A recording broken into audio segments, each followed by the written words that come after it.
ముసలోళ్లకు 2000 రూపాయలు మనం పెన్షన్ ఇచ్చినాం. వీళ్ళు 4000 ఇస్తామన్నారు. వచ్చినాయా 4000 రూపాయలు? వచ్చే నమ్మకం ఉన్నదా? అంటే ఈ విధంగా ఏ ఒక్క హామీ నెరవేర్చలే.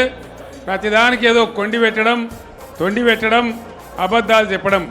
పైగా వాళ్ళ నాయకుడు రాహుల్ గాంధీ వచ్చి మొన్న నిర్మల్లో మాట్లాడుకుంటూ గవర్నమెంట్ ఆల్రెడీ 2500 రూపాయలు ఇస్తా ఉన్నదని చెప్పినారు.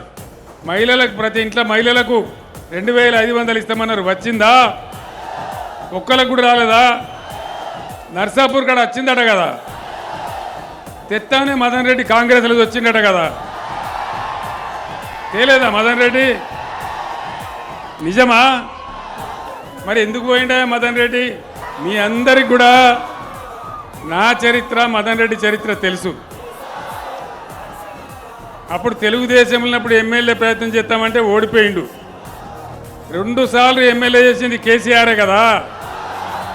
మరి 70 ఏళ్ళ వయసులో ముసల్తనానికి కుసుమగుడాలన్నట్టు ఎవరిని ఉద్ధరిద్దామని పోయినట్టు మదన్ రెడ్డి ఏం చేద్దామని పోయినట్టు? ఈ ధర్మమేనా?